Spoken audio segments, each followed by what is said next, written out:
എല്ലാവർക്കും യേശുവിൻ നാമത്തിൽ വന്ദനം. വളരെ വളരെ അനുഗ്രഹിക്കപ്പെട്ട ഉപവാസ പ്രാർത്ഥന സഭയിൽ നടന്നുകൊണ്ടിരിക്കുന്നു. ഇന്ന് വ്യാഴാഴ്ച പ്രധാനപ്പെട്ട ദിവസങ്ങളിലേക്ക് നമ്മൾ കടന്നു വരികയാണ്. നാളെയും മറ്റന്നാളുമായിട്ട് നമ്മുടെ ഉപവാസ പ്രാർത്ഥനയുണ്ട്. ശനിയാഴ്ച ഉച്ചയോടെ നമ്മുടെ പ്രാർത്ഥനകൾ ഇവിടെ സമാപിക്കുന്നു. ഞായറാഴ്ച നമുക്ക് അനുഗ്രഹിക്കപ്പെട്ട സഭായോഗം 8 മണിക്കുണ്ട്. ഉപവാസ പ്രാർത്ഥനകളെല്ലാം തന്നെ രാവിലെ 10:30 ആരംഭിക്കും, ഉച്ചയോടെ അവസാനിക്കും. വൈകിട്ട് നമ്മൾ പ്രത്യേകിച്ച് പ്രാർത്ഥനകളൊന്നും പ്ലാൻ ചെയ്തില്ല. കർത്താവ് അനുവദിച്ചാൽ പല രാജ്യങ്ങളിലുള്ള പ്രിയപ്പെട്ടവർക്ക് വേണ്ടി സൂമിലൂടെ അടുത്ത നാളുകളിൽ നമുക്ക് ഒരു ഉപവാസ പ്രാർത്ഥനയോട് കണക്റ്റായിട്ട് ചെയ്യണമെന്ന് ആഗ്രഹിക്കുന്നു. തീർച്ചയായിട്ടും കർത്താവ് അതിനുള്ള വഴികൾ തുറക്കും. നിങ്ങൾ പ്രാർത്ഥിക്കുക, ഞങ്ങളും നിങ്ങൾക്ക് വേണ്ടി പ്രാർത്ഥിക്കുന്നു. നമ്മൾ ഒരുമിച്ച് കൂടുന്നത് എത്ര ശുഭവും മനോഹരവുമാണ്. ഉപവാസ പ്രാർത്ഥനയിൽ ജനങ്ങൾ കൂടുന്തോറും അവിടെ യൂണിറ്റി വർദ്ധിക്കുകയാണ്, ദൈവശക്തി വർദ്ധിക്കുകയാണ്. 2 പേർ ഐക്യമത്യപ്പെട്ട് ഭൂമിയിൽ എന്ത് യാചിച്ചാലും തരാമെന്ന് യേശു പറഞ്ഞെങ്കിൽ, 2 or 3 പേർ എൻ്റെ നാമത്തിൽ എവിടെ കൂടിയാലും എൻ്റെ നടുവിലുണ്ടെന്ന് യേശു പറഞ്ഞെങ്കിൽ, 4, 5, 40, 50, 100, 1000, 40,000 ഇങ്ങനെ ജനങ്ങൾ കൂടുന്നതിനനുസരിച്ച് ദൈവശക്തിയുടെ വ്യാപാരം അവിടെ വർദ്ധിക്കുകയാണ്. അതുകൊണ്ട് നമുക്ക് ദൂരസ്ഥലങ്ങളിലുള്ളവരെയും കൂടി ഉൾപ്പെടുത്തിയുള്ള പ്രാർത്ഥനകൾ ഇനിയുള്ള നാളുകളിൽ ചെയ്യുവാൻ ആഗ്രഹിക്കുന്നു. ഈ ഉപവാസ പ്രാർത്ഥന കഴിഞ്ഞാൽ അതിനൊരു ക്രമീകരണം യേശു ഉണ്ടാക്കട്ടെ. നമുക്ക് സൂം പോലെയുള്ള നല്ല ഡിവൈസുകൾ ഉപയോഗിച്ച് നമുക്ക് ഈ പ്രാർത്ഥനകളെ ജയകരമാക്കി മാറ്റാൻ കർത്താവ് കൃപ തരട്ടെ. നമുക്ക് എല്ലാവർക്കും ചേർന്ന് പാടി യേശുവിനെ ആരാധിക്കാം. Oh Lord, you're beautiful.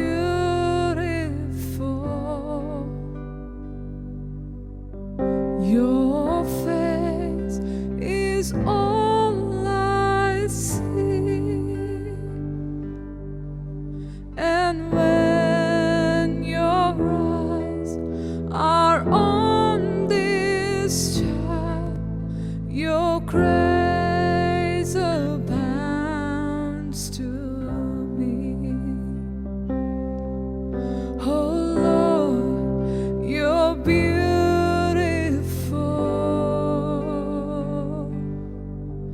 Your face is all I see.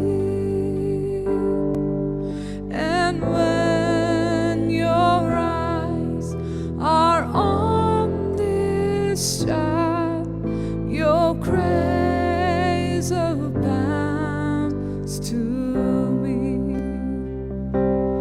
I want to take your word and shine it all around. First help me just to live it, Lord. And when I'm doing well, help me to never see the crown. For my reward is bringing glory to you, Lord. Oh Lord, please light the fire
are on this child.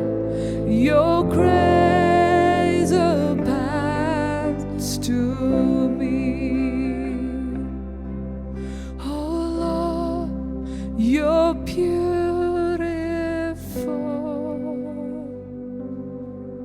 Your face is all I see. And when your eyes are on this child, your grace abounds to me. അപ്പോസ്തല പ്രവൃത്തി 1-ാം അധ്യായത്തിൽ നമ്മൾ ആരംഭിച്ചു. ചില ദിവസങ്ങളായി തുടങ്ങി. 1-4-5 വാക്യങ്ങൾ നമുക്കൊന്ന് വായിക്കാം. അതെങ്ങനെയാണ്? അങ്ങനെ അവൻ അവരുമായി കൂടിയിരിക്കുമ്പോൾ അവരോട്, നിങ്ങൾ യെരൂശലേമിൽ നിന്ന് വാങ്ങിപ്പോകാതെ എന്നോട് കേട്ട പിതാവിൻ്റെ വാഗ്ദത്തത്തിനായി കാത്തിരിക്കണം. യോഹന്നാൻ വെള്ളം കൊണ്ട് സ്നാനം കഴിപ്പിച്ചു. നിങ്ങൾക്കോ ഇനി ഏറെ നാൾ കഴിയും മുമ്പേ പരിശുദ്ധാത്മാവ് കൊണ്ട് സ്നാനം ലഭിക്കും എന്ന് കൽപ്പിച്ചു. നിങ്ങൾ വാഗ്ദത്തത്തിനായിട്ട് കാത്തിരിക്കണം. എന്നോട് കേട്ട പിതാവിന്റെ വാഗ്ദത്തമാണ്. ഗവൺമെന്റുകൾ പറയുന്ന വാഗ്ദത്തങ്ങൾ പല രാജ്യങ്ങളിലെയും ഗവൺമെന്റുകൾ അതുപോലെ നടപ്പിലാക്കും. ചില രാജ്യങ്ങൾ അത്രയും നടപ്പിൽ വരുത്താൻ കഴിയാതെ പോകും. എന്നാൽ രാജഭരണങ്ങളുള്ള രാജ്യങ്ങളിൽ ശ്രദ്ധിച്ച് അവരൊരു വാക്ക് പറഞ്ഞാൽ അവരതുപോലെ തന്നെ നിവർത്തിക്കും. കാരണം അവരെ എതിർക്കാനോ തടയാനോ ഒരു പ്രതിപക്ഷം അവിടെയില്ല. അത് നടപ്പിലാക്കാനുള്ള ശേഷിയും ശക്തിയും അവർക്കുണ്ട്. അതിനുള്ള സമ്പത്തും സാധ്യതകളും ഉള്ളതുകൊണ്ട് അവർ ആ വാഗ്ദത്തങ്ങൾ നടപ്പിലാക്കും. നമ്മുടെ പ്രിയ യേശു കർത്താവ് ഉറപ്പ് തരുന്നത് പിതാവിൻ്റെ വാഗ്ദത്തം, എന്നോട് നിങ്ങൾ കേട്ട പിതാവിൻ്റെ വാഗ്ദത്തം. അതാണ് യേശു പറയുന്നത്. അങ്ങനെ അവർ അവരുമായി കൂടിയിരിക്കുമ്പോൾ അവരോട്, നിങ്ങൾ യെരൂശലേമിൽ നിന്ന് വാങ്ങിപ്പോകാതെ എന്നോട് കേട്ട പിതാവിൻ്റെ വാഗ്ദത്തത്തിനായി കാത്തിരിക്കണം. ഞാൻ പറഞ്ഞ വാഗ്ദത്തങ്ങൾ എൻ്റെ മാത്രമല്ല, എൻ്റെ പിതാവിൻ്റെ വാഗ്ദത്തങ്ങളാണ്. ആ വാഗ്ദത്തങ്ങൾ അത് എന്തായാലും നിറവേറും.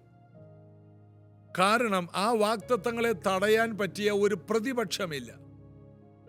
ആ വാഗ്ദത്തങ്ങളെ നിറവേറ്റുവാനുള്ള ശക്തിയും സമ്പത്തും സാധ്യതകളും പ്രാപ്തിയും എല്ലാം വാക്കു പറഞ്ഞ സ്വർഗസ്ഥനായ പിതാവിന് ഉണ്ട്.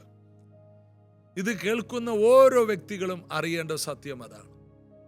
യേശു നമ്മോട് കുറേ വാഗ്ദത്തങ്ങൾ പറഞ്ഞു അല്ലേ? അതിനകത്ത് ഏറ്റവും പ്രധാനപ്പെട്ട വാഗ്ദത്തം, ഞാനോ ലോകാവസാനം വരെ എല്ലാ നാളും നിങ്ങളുടെ കൂടെയുണ്ട്. അതങ്ങനെ തന്നെയാണ്. കർത്താവ് അങ്ങനെ ഒരു വാക്ക് പറഞ്ഞെങ്കിൽ കർത്താവിനത് മാറ്റേണ്ട ആവശ്യമില്ല. പല ഭാര്യ ഭർത്താക്കന്മാരെടുത്ത വാക്കുകൾ പാലിക്കാൻ കഴിയാതെ പോയി. പല മാതാപിതാക്കൾ എടുത്ത തീരുമാനവും മക്കൾ മാതാപിതാക്കൾക്ക് വേണ്ടി എടുത്ത തീരുമാനവും മാറ്റേണ്ടി വന്നിട്ടുണ്ട്. ഗവൺമെന്റുകൾ തമ്മിലെടുത്ത തീരുമാനങ്ങൾ മാറ്റേണ്ടി വന്നിട്ടുണ്ട്. എന്നാൽ ദൈവം, കർത്താവായ യേശു പറഞ്ഞ ഈ വാഗ്ദത്തം ഒന്നും മാറ്റേണ്ട ആവശ്യമില്ല. കാരണം ലോകാവസാനത്തോളം എല്ലാ നാളും കൂടെയുണ്ടെന്ന് പറഞ്ഞാൽ അത് എല്ലാവരോടും കൂടെ എങ്ങനെ ഇരിക്കും? അതിനെ അങ്ങനെ പറയുന്ന ആള് സർവശക്തനായിരിക്കണം, സർവജ്ഞാനിയായിരിക്കണം, സർവവ്യാപിയായിരിക്കണം. നമ്മുടെ യേശു കർത്താവ് സർവശക്തനാണ്, സർവജ്ഞാനിയാണ്, സർവവ്യാപിയാണ്. ഒരേ സമയത്ത് ഭൂമിയിലുള്ള 800 കോടി ജനവും യേശുവേ എന്ന് വിളിച്ചാൽ മറുപടി കൊടുക്കുവാൻ മതിയായവനാണ് നമ്മുടെ കർത്താവ്. കർത്താവിന് ഒന്നും അസാധ്യമല്ല. ഇത് കേൾക്കുന്ന ഓരോ പ്രിയപ്പെട്ടവരും അറിയണം, അവൻ സർവശക്തനാണ്, അവൻ സർവജ്ഞാനിയാണ്, യേശു സർവവ്യാപിയാണ്. അതുകൊണ്ട് എല്ലാവരോടും കൂടെ ഇരിപ്പാൻ കർത്താവ് മതിയായവനാണ്. ഇങ്ങനെ വാക്കു പറഞ്ഞ് നിവർത്തിയാക്കുന്ന കർത്താവ്. പിതാവ് ഒരിക്കൽ ആദാമിനോട് ഹവ്വയോട് പറഞ്ഞു, സ്ത്രീയുടെ സന്തതിയായി ഒരുവൻ വരും, അവൻ സർപ്പത്തിന്റെ തലയെ തകർക്കും. ആദാമും ഹവ്വയും അത്തിയുടെ കീഴെ ഒളിച്ച അന്ന്, ദൈവം ഇറങ്ങി വന്ന അന്ന് ദൈവം പറഞ്ഞ വാക്കാണ്, സ്ത്രീയുടെ സന്തതിയായി ഒരുവൻ വരും, അവൻ ഈ സർപ്പത്തിന്റെ തലയെ തകർക്കും, പദ്ധതികളെ തകിടം മറിക്കും, പിശാചിന്റെ പ്ലാനുകളെല്ലാം പൊളിച്ചു കളയും എന്ന് കർത്താവ് പറഞ്ഞ വാക്ക് വർഷങ്ങൾ കഴിഞ്ഞിട്ടും അതതിൻ്റെ സമയത്ത് ഭംഗിയായി നിവർത്തിയായി. ക്രൂശിൽ യേശു വിളിച്ചു പറഞ്ഞു, യോഹന്നാൻ 19:30, സകലത് നിവർത്തിയായി. ഒന്നുപോലും നിവർത്തിയാകാതെ പോയില്ല, എല്ലാം നിവർത്തിയായി. ഇതാണ് കർത്താവിൻ്റെ പ്ലാനുകൾ. കർത്താവിൻ്റെ വാഗ്ദത്തങ്ങൾ ഇങ്ങനെയാണ്. കർത്താവ് ഒരു വാക്ക് പറഞ്ഞാൽ പാലിക്കും. ഇത് കേൾക്കുന്ന നിങ്ങളോട് കർത്താവ് എന്തെങ്കിലും സംസാരിച്ചിട്ടുണ്ടോ? അതങ്ങനെ തന്നെ നടക്കും. ജോസഫ് കണ്ട സ്വപ്നം പോലെ സ്വപ്നങ്ങൾ കണ്ടവരുണ്ടോ? നിങ്ങളുടെ സ്വപ്നങ്ങൾ അതുപോലെ നടക്കും. നെഗറ്റീവ് സ്വപ്നം മാത്രമല്ല. ചിലർ പറയും, ഞാനൊരു സ്വപ്നം കണ്ടു, കുളിപ്പിച്ച് പെട്ടി കിടത്തിയിരിക്കുന്ന മൂക്കി പഞ്ഞി വെച്ച ഒരു സ്വപ്നം. അത് നടക്കണ കാര്യമല്ല. അതിനെ യേശുവിൻ്റെ നാമത്തിൽ ക്യാൻസൽ ചെയ്യണം. അങ്ങനെ ഒരു സ്വപ്നം കണ്ടാലോ ഞാൻ ഉടനെ തട്ടിപ്പോകാനുള്ളതാണ് എന്ന് പറഞ്ഞ് കാത്തിരിക്കുന്നതല്ല സ്വപ്ന നിവർത്തി. പിന്നെ എന്താണ്? എൻ്റെ വേല തികയ്ക്കാതെ, ഈ ഭൂമിയിൽ എൻ്റെ ദൗത്യങ്ങൾ പൂർത്തിയാകാതെ എന്നെ ഇവിടെ നിന്ന് മാറ്റാൻ നോക്കുന്ന പിശാചിൻ്റെ പ്രവൃത്തികളെ ഞാൻ ക്യാൻസൽ ചെയ്യുന്നു എന്ന് പറയണം. അപ്പോൾ ആ സ്വപ്നം, നെഗറ്റീവ് സ്വപ്നങ്ങൾ മാറിപ്പോവും. ജോസഫ് കണ്ടതുപോലെ, ദാനിയേൽ കണ്ടതുപോലെ പോസിറ്റീവായിട്ടുള്ള സ്വപ്നങ്ങൾ, ദർശനങ്ങൾ, അത് കാണണം, അത് നിറവേറണം. അപ്പോൾ ദൈവം സ്വപ്നത്തിലൂടെ സംസാരിക്കും, ദർശനങ്ങളിലൂടെ സംസാരിക്കും, ദൈവവചനത്തിലൂടെ സംസാരിക്കും, ജീസസ് എവരിഡേയിലൂടെ സംസാരിക്കും. ബൈബിൾ വായിക്കുമ്പോൾ ദൈവം നമ്മളോട്, ഹൃദയങ്ങളോട് സംസാരിക്കും. എല്ലാ നിലയിലും പ്രകൃതിയിലൂടെ ദൈവം സംസാരിക്കും എന്ന് വേണ്ട, സാധാരണ മനുഷ്യരിലൂടെ ദൈവം നമ്മോട് സംസാരിക്കും. ദൈവത്തിന് ഒരു കഴുതയെ പോലും സംസാരശേഷിയുള്ളതാക്കി മാറ്റി ബിലയാം പോലെയുള്ള ഉന്നതന്മാരോട് സംസാരിക്കാൻ കഴിയും. ദൈവത്തിനൊന്നും അസാധ്യമല്ല എന്നറിയണം. അതുകൊണ്ട് ദൈവത്തിൻ്റെ വാഗ്ദത്തങ്ങൾ ദൈവശബ്ദത്തിലൂടെ നമുക്ക് ലഭിക്കുന്നു. പല രീതിയിൽ, സ്വപ്നം, ദർശനം, വെളിപ്പാടുകൾ, ദൈവവചന കേൾവി, മറ്റുള്ളവർ നമ്മളോട് സംസാരിക്കുമ്പോൾ സമൂഹത്തിൽ നിന്ന് നമുക്ക് കിട്ടുന്ന സൈനുകൾ, പല നിലയിൽ ദൈവം നമ്മോട് സംസാരിക്കും. പ്രകൃതിയിൽ നിന്ന് നമുക്ക് ആവശ്യം പോലെ ദൈവശബ്ദം കിട്ടും. അപ്പോൾ ഇത് തിരിച്ചറിഞ്ഞ് വിവേചിച്ച് മനസ്സിലാക്കി, ഇത് ദൈവം എന്നോട് സംസാരിക്കുന്നതാണ്, ദൈവം എനിക്ക് തന്ന ഒരു അടയാളമാണ് എന്നൊക്കെ പറയാൻ നമുക്ക് കഴിയണം. കഴിഞ്ഞ ദിവസം ഒരു മിഷണറി ഫാമിലി പ്രൈസ് ജനറേഷൻ ചർച്ചിൽ വന്നു. അവർ ഞങ്ങളെ സുവിശേഷം എങ്ങനെ പറയണമെന്ന് പഠിപ്പിച്ചു. അവർ വലിയ പ്രീച്ചേഴ്സ് ആയിട്ടുള്ളവരല്ല, വലിയ പഠിപ്പിക്കുന്നവരുമല്ല. എങ്കിലും 2 ചെറുപ്പക്കാർ, ഭാര്യയും ഭർത്താവും വന്നു. എന്നാൽ അവർ പറഞ്ഞത് ഒരു ദൈവ ശബ്ദമായി എനിക്ക് ബോധ്യപ്പെട്ടു, കൂടെ ഉള്ളവർക്ക് ബോധ്യപ്പെട്ടു. ദൈവം അയച്ചിട്ട് വന്ന ദൈവപുരുഷനായും, അതുപോലെ അവർ പറയുന്ന വാക്കുകളെല്ലാം ഈ സീസണിൽ ഞങ്ങൾക്ക് വേണ്ട പ്രവചനമായും ഞങ്ങൾ അങ്ങോട്ട് ഏറ്റെടുക്കുകയാണ്. യേശുവിൻ്റെ നാമത്തിൽ ഞാൻ അതിനെ സ്വീകരിക്കുക. എന്താണ്? സുവിശേഷം അറിയിക്കുക.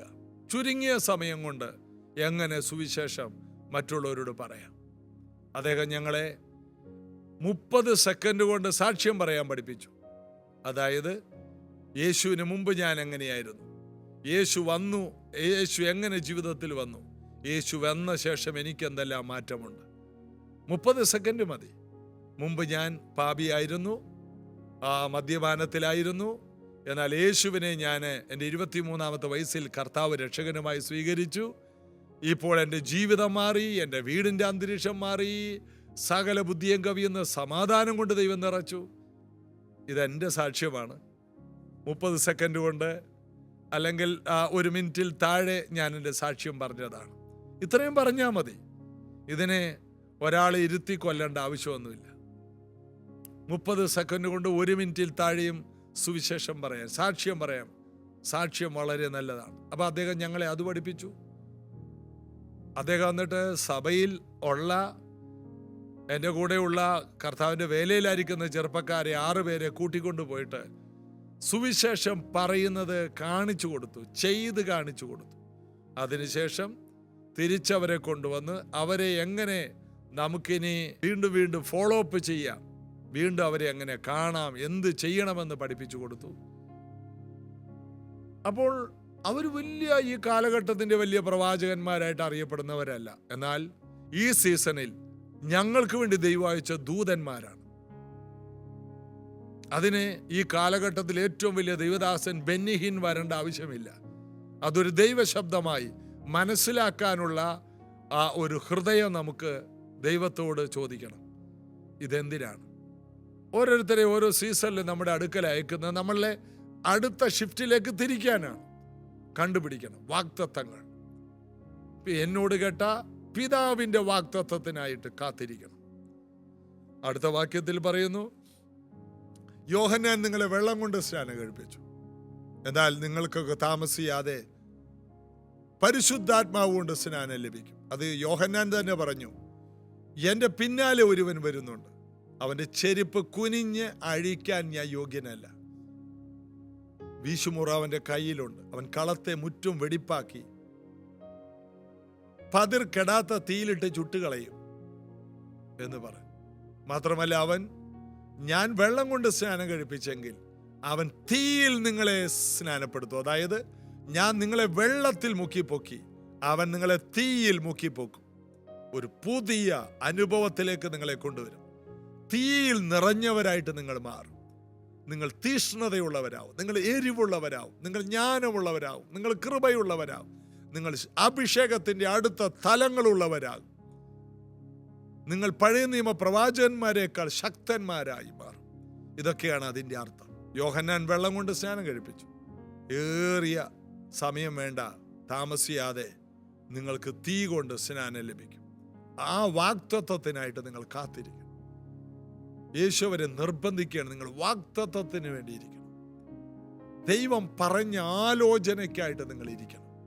ഇത് കേൾക്കുന്ന ഓരോ വ്യക്തികളോട് പറയാം, നിങ്ങൾ കണ്ട സ്വപ്നം, നിങ്ങൾ കണ്ട ദർശനം, നിങ്ങൾ കണ്ട ഓരോ ദർശനങ്ങളും കാഴ്ചപ്പാടുകളും എഴുതിയിടുക, വെച്ച് പ്രാർത്ഥിക്കുക.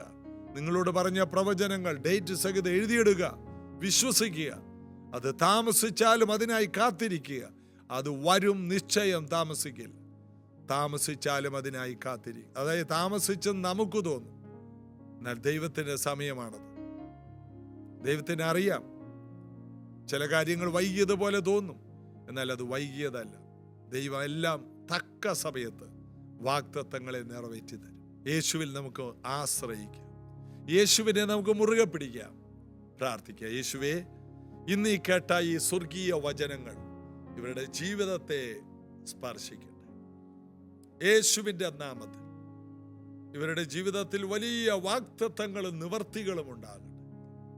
വാഗ്ദത്ത നിവർത്തിയുടെ വർഷമെന്ന് പേരിട്ട ഈ വർഷം എല്ലാ പ്രവചനങ്ങളും ഇവരുടെ മേൽ നിറവേറട്ടെ.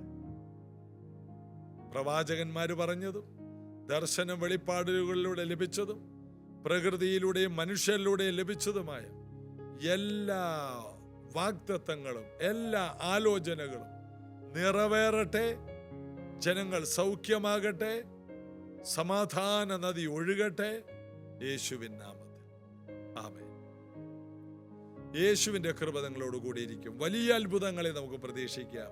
നാളെ ഇതേ സമയത്ത് നമുക്ക് ഒരുമിച്ച് കാണാം. നാളെ ഉപവാസ പ്രാർത്ഥനയുടെ 5-ാം ദിവസമാണ്. ഇന്ന് രാവിലെ 10:30 പ്രാർത്ഥനയ്ക്ക് വരാൻ താല്പര്യമുള്ളവർക്ക് ഉപവാസ പ്രാർത്ഥനയുടെ 4-ാം ദിവസമായി ഇന്ന് പ്രാർത്ഥനയ്ക്ക് വരാം. നിങ്ങളുടെ പ്രാർത്ഥന വിഷയങ്ങൾ ഞങ്ങൾ പ്രാർത്ഥിക്കും. God bless you.